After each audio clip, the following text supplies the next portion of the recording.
नमस्कार दोस्तों, स्वागत है आपका हमारे YouTube चैनल में। मैं विजेंद्र और आज आपको पढ़ाऊंगा फिजिक्स। जी हाँ, फिजिक्स के अंदर आज हमारा टॉपिक है वर्क, पावर, एनर्जी। ठीक है, वर्क, पावर और एनर्जी।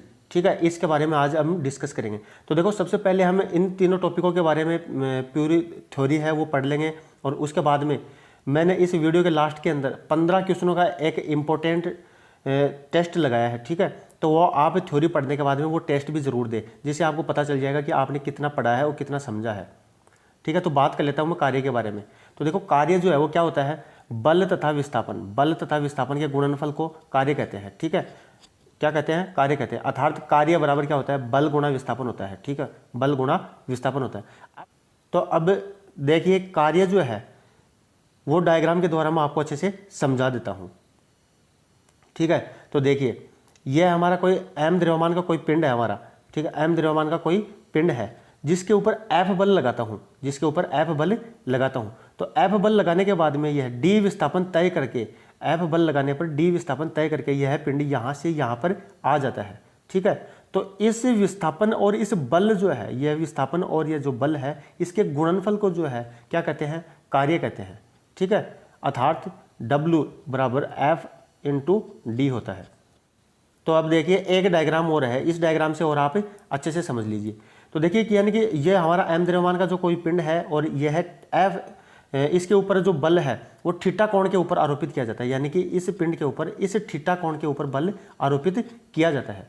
ठीक है, और इस पिंड के ऊपर बल एफ आरोपित करने के बाद में यह पिंड यहाँ से यहाँ पर आ जाता है और इसके बाद में यहाँ पर पहुँचता है। तो यहाँ पर जो विस्थापन जो है वो कितना है, डेल डी है। ठीक है, इसे आप डेल एस भी लिख सकते हैं। ठीक है, एक ही बात है। अब देख लेते हैं इस डायग्राम के आधार पर क्या निष्कर्ष निकलता है। यानी कि किसी पिंड पर बल थीटा कोण पर आरोपित है तो वस्तु में इस बल के कारण डी विस्थापन उत्पन्न हो जाता है। यानी इस बल के कारण डी विस्थापन उत्पन्न हो जाता है। तो बल द्वारा पिंड पर किया गया कार्य, तो अब जो ये विस्थापन उत्पन्न होता है तो उसके बाद में जो बल द्वारा जो पिंड पर किया गया जो कार्य है वो क्या है, W बराबर एफ डी कोस थीटा है। ठीक है, एफ डी कोस थीटा है, जहां एफ बराबर क्या है, आरोपित बल है, डी क्या है, बल के कारण वस्तु में उत्पन्न विस्थापन है। डी क्या है, विस्थापन है। ठीक है, और थीटा जो है वो क्या है, बल तथा उत्पन्न विस्थापन की क्रिया, बल तथा उत्पन्न विस्थापन की क्रिया रेखा के मध्य का कोण जो है। ठीक है, क्रिया रेखा के मध्य का कोण है थीटा। अब ये देखिए, अब यहाँ पर हमारे पास जो है कार्य जो है वो एक अदिश राशि है। तो क्या आ रहा था, F dot D S cos theta आ रहा था। ठीक है, तो यानी कि ये कोस थीटा जो है, ये थीटा अगर मान लो बल और विस्थापन जो है वो एक दूसरे के लंबवत रहेंगे तो थीटा जो है वो हमारा कितना होगा, 90 डिग्री होगा। ठीक है, थीटा हमारा 90 डिग्री होगा। तो थीटा 90 डिग्री होगा तो कोस 90 का मान जो है वो कितना होता है, 0 होता है। और किया गया जो कार्य है वो हमारा कितना आ जाता है, 0 आ जाता है। ठीक है, ये चीज़ आपको नोट करनी है।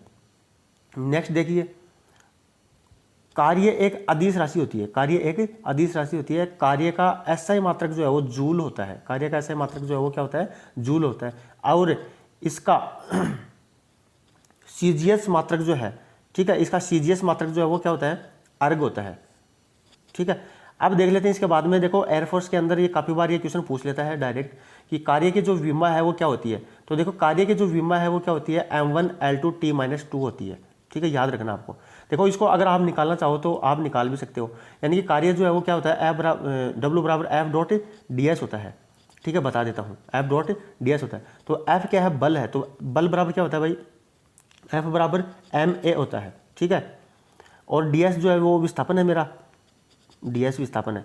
अब देखो, यानी कि इन तीनों राशियों को मैं तीन जो मूल राशियां हैं M, L और T, यानी कि मास, लेंथ और टाइम, इन तीनों के अंदर व्यक्त करूंगा। तो यानी कि M जो है वो क्या है, द्रव्यमान है। तो इसको मैं किस में डिनोट कर दूंगा, यानी kg में। ठीक है, और A जो है मेरा क्या है, त्वरण। तो त्वरण के लिए क्या हो जाएगा, मीटर पर सेकंड स्क्वायर हो जाएगा। ठीक है, मीटर प्रति सेकंड स्क्वायर इंटू विस्थापन था वो क्या था मेरा, मीटर में आ जाएगा विस्थापन। ठीक है, तो अब इसको पूरे को सोल्व करूंगा तो एक केजी जो है, इस केजी को तो एक M1 हो जाएगा। केजी तो है वो किसके अंदर आ जाएगा, M1 के अंदर आ जाएगा। ठीक है, और मीटर स्क्वायर जो है वो क्या हो जाएगी, L2 हो जाएगी। L की घात 2 हो जाएगी मीटर स्क्वायर। ठीक है, और नीचे सेकंड स्क्वायर था तो सेकंड स्क्वायर वो ऊपर आके क्या हो जाएगा माइनस, अर्थात t -2 हो जाएगी। ठीक है, तो इसकी जो विमा है वो क्या आ जाएगी m1L2 t इनवर्स 2। नेक्स्ट देखिए, ये इंपॉर्टेंट नोट है भाई आपके लिए, यदि बल व विस्थापन एक दूसरे के लंबवत होते हैं तो किया गया कार्य जो है वो शून्य होता है। ठीक है, इंपॉर्टेंट बात है, डायरेक्ट पूछ लेता है कई बार। नेक्स्ट देखिए, कार्य जो है वो धनात्मक भी हो सकता है, ऋणात्मक भी हो सकता है और जीरो भी हो सकता है। अब देखो कब तो धनात्मक होगा, कब ऋणात्मक होगा और कब जीरो होगा। तो देखो जब मान लो थीटा का मान, यानी कि हमारे पास क्या रहा है f.ds cos थीटा रहा है, तो थीटा का मान अगर मान लो 0 से 90 डिग्री के बीच में रहता है, ठीक है, 0 से 90 डिग्री के बीच में आता है तो कार्य हमारा धनात्मक आता है। अगर मान लो 90 डिग्री से अधिक आ जाता है, थीटा का मान 90 डिग्री से अधिक आता है तो हमारा कार्य जो है वो कैसा आता है, ऋणात्मक आता है। ठीक है, और मान लो f.ds जो है, अगर मान लो विस्थापन जो है वो शून्य रहेगा, अगर कोई व्यक्ति है एक ही स्थान पर 24 घंटे खड़ा है 25 किलो वेट लेकर, तो उसका विस्थापन शून्य है, तो उस स्थिति में जो है वो कार्य शून्य हो सकता है। ठीक है, और थीटा बराबर 90 डिग्री के ऊपर भी कार्य शून्य हो जाता है। नेक्स्ट देखिए, ऊर्जा किसे कहते हैं। अब बात कर लेते हैं हम ऊर्जा के बारे में। ठीक है, तो देखो ऊर्जा किसी वस्तु की कार्य करने की जो क्षमता है, किसी वस्तु की कार्य करने की जो क्षमता है उसे क्या कहते हैं, ऊर्जा कहते हैं। ठीक है, अगर मान लो कार्य करने की क्षमता की जगह दर आ जाता, ठीक है, कार्य करने की दर जो है वो क्या होती है, शक्ति होती है। तो दोनों में कंपैरिजन आपको ध्यान में रखना है। तो देखो ऊर्जा एक अदिश राशि है, ऊर्जा एक क्या है, अदिश राशि है, कार्य भी क्या थी, अदिश राशि है। तो इसका एसआई मात्रक जो है वो क्या होता है, जूल होता है। देखो कार्य और ऊर्जा दोनों का एसआई मात्रक क्या होता है, जूल होता है। ठीक है, एक चीज और आपको नोट करने वाली है, यानी कि अगर मान लो एमकेएस पद्धति के अंदर आपका कार्य का मात्रक पूछे तो एमकेएस पद्धति के अंदर कार्य का मात्रक जो है वो क्या हो जाएगा, न्यूटन मीटर हो जाएगा। ठीक है, न्यूटन मीटर हो जाएगा। नेक्स्ट बात आ जाती है, ऊर्जा दो प्रकार की होती है, कौन कौन सी, एक गतिज ऊर्जा, एक स्थितिज ऊर्जा। ठीक है, अब दोनों के बारे में हम डिस्कस कर लेते हैं। देखो गतिज ऊर्जा किसे कहते हैं, किसी वस्तु में गति के कारण जो ऊर्जा होती है उसे क्या कहते हैं, गतिज ऊर्जा कहते हैं। ठीक है, अब गतिज ऊर्जा जो है वो क्या होती है, यदि m द्रव्यमान की वस्तु v वेग से गति कर रही है तो गतिज ऊर्जा के काइनेटिक एनर्जी क्या हो जाएगी, हाफ mv² हो जाएगी। ठीक है, हाफ mv² हो जाएगी। फॉर्मूला आपको याद रखना है, डायरेक्ट न्यूमेरिकल पूछता है भाई। ठीक है, नेवी, एयरफोर्स, रेलवे के अंदर, सभी एग्जामों के अंदर। नेक्स्ट देखिए, गतिज ऊर्जा एवं संवेग में संबंध, इंपॉर्टेंट बात है भाई। ठीक है, इंपॉर्टेंट बात है। देखिए यह संवेग और गतिज ऊर्जा के अंदर जो संबंध है, ठीक है, ये काफी बार एग्जाम के अंदर न्यूमेरिकल टाइप में पूछा हुआ है, तो इंपॉर्टेंट है। तो क्या संबंध होता है भाई, के ई बराबर p²/2m होता है। ठीक है, काइनेटिक एनर्जी बराबर क्या होता है, p²/2m होता है, जहां p बराबर क्या होता है, mv होता है। ठीक है, तो अब देखिए इसको कैसे, ये इससे कैसे आया ये भी हम देख लेते हैं। देखिए इस फॉर्मूले के अंदर आपको m से ऊपर और m से नीचे गुणा करवाना है। ठीक है, तो आप m से ऊपर नीचे गुणा करवाओगे तो m जो है ऊपर वाला तो क्या हो जाएगा, m²v²। ठीक है, और नीचे क्या हो जाएगा, 2m हो जाएगा। ठीक है, ये जो p बराबर mv जो है, ये इसका जो वर्ग करेंगे तो क्या हो जाएगा, p², तो mv² v² की जगह हम क्या रख सकते हैं, p² रख सकते हैं।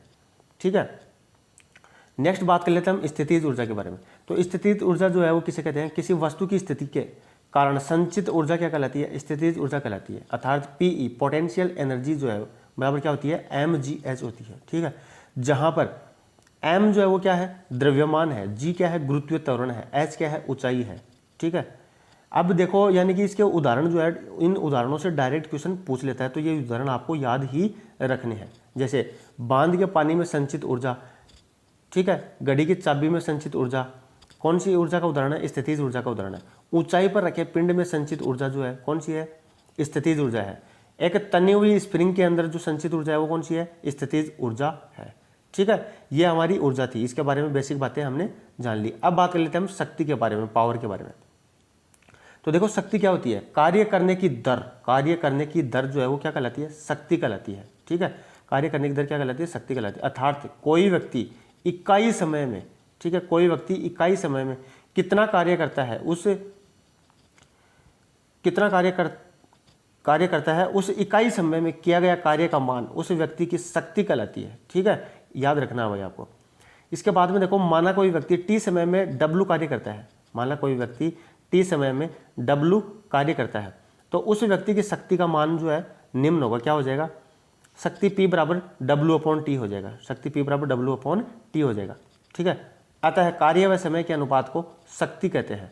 शक्ति का ऐसा ही मात्रक जो है वो क्या होता है भाई, वाट होता है। ठीक है, वाट होता है। और इसका MKS पद्धति के अंदर जो है वो मात्रक क्या होता है, जूल प्रति सेकंड होता है, जूल प्रति सेकंड होता है। नेक्स्ट देख लीजिए, किसी मशीन द्वारा स्थानांतरित गति की शक्ति को हॉर्स पावर अर्थात अश्व शक्ति के रूप में व्यक्त करते हैं। ठीक है, इंपॉर्टेंट बात है, कई बार पूछ लेता है भाई डायरेक्ट ऊपर से क्वेश्चन। तो देखिए 1 HP यानी हॉर्स पावर अश्व शक्ति बराबर कितने वाट होते हैं, 746 वाट होते हैं। ठीक है, 746 वाट होते हैं। अब देख लेते हैं शक्ति का दूसरा अन्य मात्रक क्या होता है। ठीक है, तो शक्ति का दूसरा मात्रक जो है वो क्या होता है, शक्ति का जो सूत्र क्या होता है भाई, कार्य बटा समय होता है, कार्य बटा समय होता है। चूंकि कार्य बराबर क्या होता है, बल गुणा विस्थापन होता है। अब देखो कार्य बराबर क्या होता है, बल गुणा विस्थापन होता है, तो इस कार्य की जगह हम ये फॉर्मूला पुट कर देते हैं। ठीक है, तो देखिए कार्य का मान शक्ति के सूत्र में रखने पर शक्ति बराबर क्या हो जाएगा, बल गुणा विस्थापन बटा समय हो जाएगा। ठीक है, चूंकि हम जानते हैं कि विस्थापन बटा समय यानी कि ये जो विस्थापन बटा जो समय है ये क्या है, वेग है। ठीक है, क्या है, वेलोसिटी, वेग है।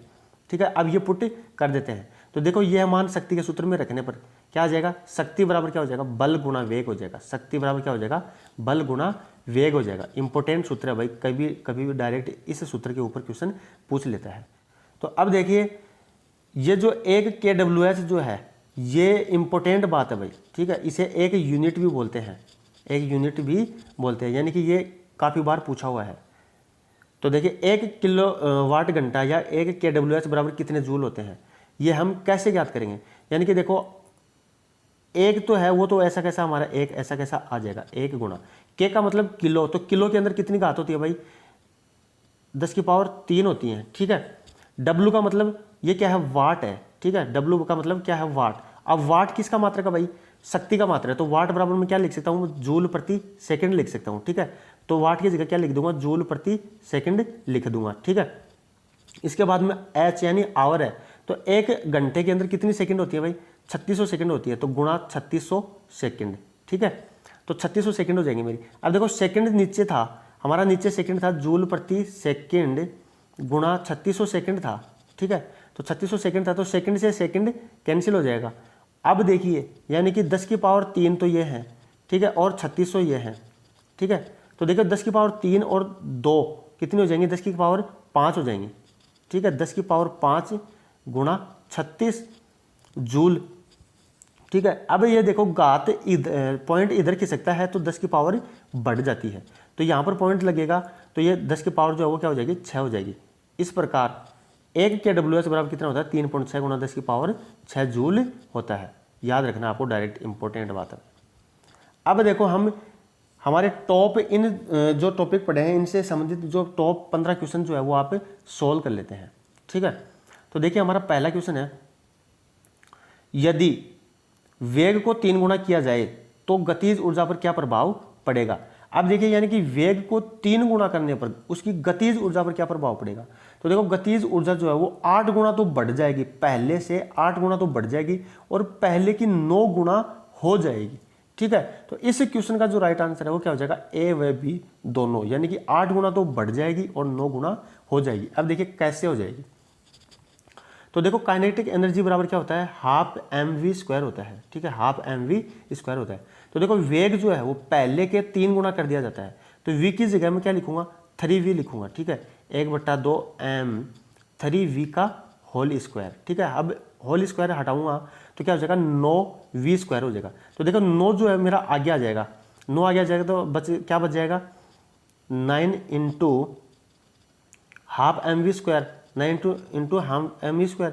ठीक है, तो पहले वाली तो मेरी गतिज ऊर्जा ये की ये रह गई, तो यानी कि पहले वाली जो है वो तो कितनी हो गई, 9 गुना हो गई। पहले वाली की तो कितनी हो गई, 9 गुना हो गई। अब पहले ये इतनी तो थी ही, अब इससे बढ़ कितनी गई है, 8 गुना बढ़ गई। ठीक है, तो यह आपको कंफ्यूज नहीं होना, दोनों के दोनों ऑप्शन आपको मिल सकते हैं। तो अगर दोनों मिले तो आंसर आपका ये हो जाएगा, अगर ये मिले आंसर तो ये आंसर हो जाएगा, ये मिले तो आंसर ये हो जाएगा। इंपॉर्टेंट क्वेश्चन है भाई, काफ़ी बार पूछा हुआ है। ठीक है, नेक्स्ट हमारा क्वेश्चन है, किसी पिंड पर 20 न्यूटन का बल लगाकर 12 मीटर विस्थापित करने में किया गया कार्य होगा।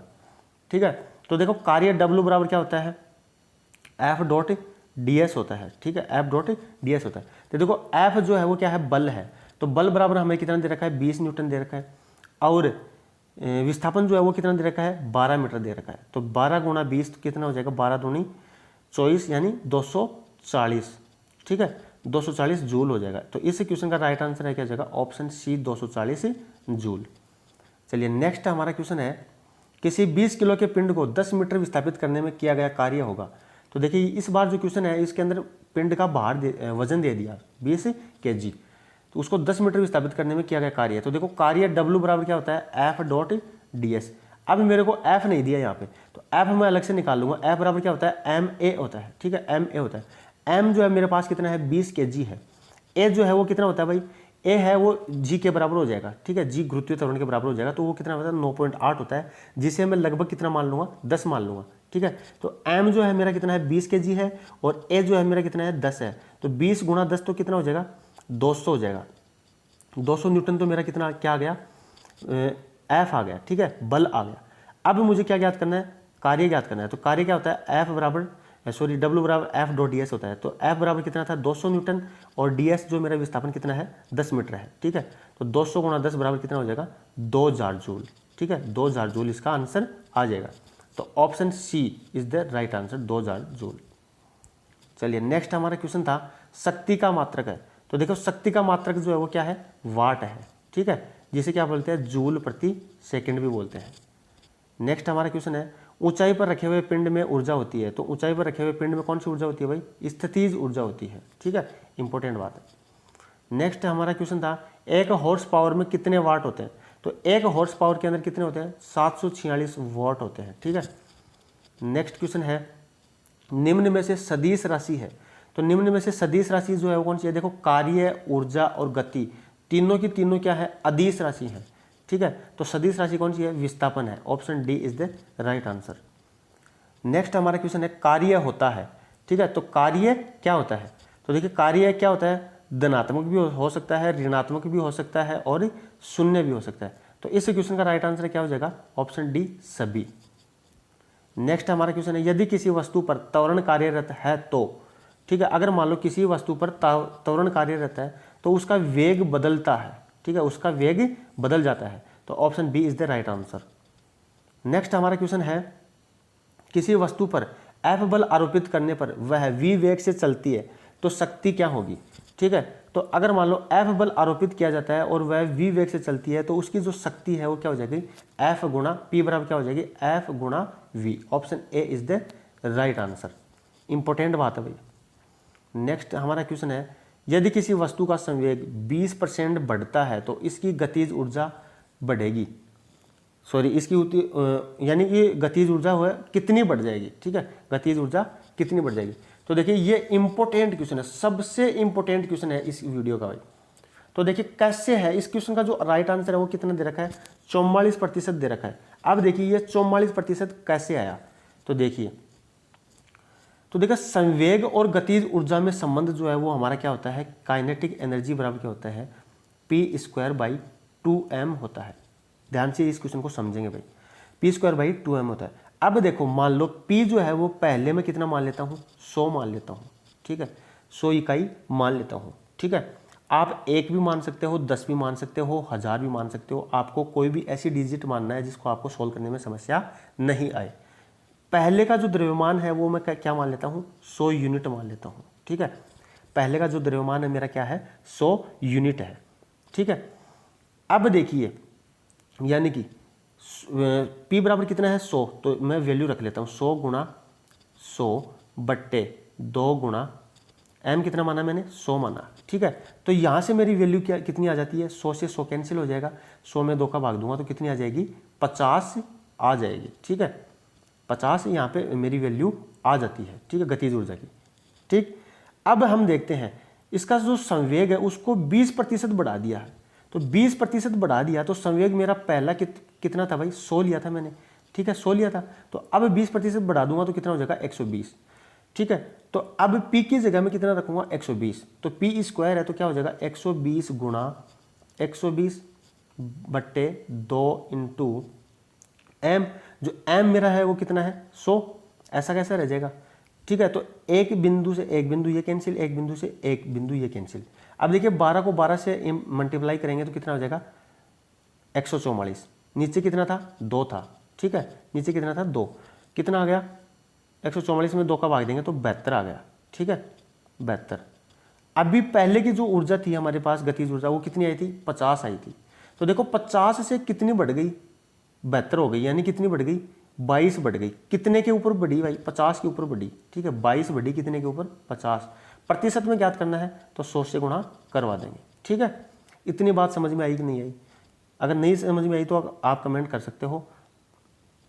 तो देखिए 50 का भाग में 100 के अंदर दूंगा तो कितना आ जाएगा 2, तो 22 को 2 से गुणा करूंगा तो कितनी 44% मेरा आंसर आ जाएगा, ठीक है। Option C is the right answer. तो इसलिए ये सबसे इंपॉर्टेंट क्वेश्चन है इस वीडियो का, ठीक है। चलिए नेक्स्ट हमारा क्वेश्चन था, एक कुल्ली समतल आधार के प्लेटफॉर्म पर अपने सर पर 40 किलोग्राम का वजन ले जा रहा है, गुरुत्वाकर्षण के विरुद्ध कुल्ली द्वारा किया गया कार्य है। तो देखो गुरुत्वाकर्षण के विरुद्ध जो है किया गया कार्य जो है वो हमेशा कितना होता है 0 होता है, ठीक है। और गुरुत्वाकर्षण के विरुद्ध जो कार्य है वो सिर्फ और सिर्फ जो है कहाँ पे होता है लिफ्ट के अंदर होता है भाई, ठीक है। केवल और केवल कहाँ पे होता है लिफ्ट के अंदर ही होता है गुरुत्वाकर्षण के विरुद्ध जो कार्य, अर्थात समतल आधार के ऊपर जो है गुरुत्वाकर्षण के विरुद्ध जो किया गया कार्य है वो कितना हो जाएगा 0 हो जाएगा। Option C is the right answer, ठीक है। दूसरी बात यहाँ से आप ये भी समझ सकते हो कि यानी कि विस्थापन जो और किया गया जो बल है, विस्थापन और बल जो है वो एक दूसरे के लंबवत है, अर्थात थीटा बराबर 90 डिग्री भी बन रहा है, ठीक है। नेक्स्ट हमारा क्वेश्चन है, जब कमानी को दबाया जाता है तो इसमें क्या होता है भाई, क्या परिवर्तन होता है? स्थितिज ऊर्जा जो है वो संग्रहित हो जाती है, ठीक है, स्थितिज ऊर्जा संग्रहित हो जाती है। नेक्स्ट हमारा क्वेश्चन है, केंद्रीय बल क्षेत्र में नियत रहता है। तो देखो केंद्रीय बल क्षेत्र में हमेशा क्या नियत रहता है, कोणीय संवेग जो है वो नियत रहता है। Option A is the right answer. चलिए नेक्स्ट हमारा क्वेश्चन है और आज के इस वीडियो का लास्ट क्वेश्चन है। तो देखिए किसी वस्तु की गतिज ऊर्जा वेग के, ठीक है, गतिज ऊर्जा वेग के क्या होती है वर्ग के समानुपाती होती है, ठीक है। Option B is the right answer, ठीक है। क्या होती है हाफ mv² होती है, mv²। तो काइनेटिक एनर्जी जो है वेग के वर्ग के समानुपाती होती है, ठीक है। तो देखिए दोस्तों ये थे हमारे टॉप 15 क्वेश्चन इस थ्योरेटिकल पोर्शन के, ठीक है। तो उम्मीद करता हूँ आपको बहुत पसंद आए होंगे। अगर पसंद आते हैं तो लाइक और शेयर जरूर कीजिए। धन्यवाद।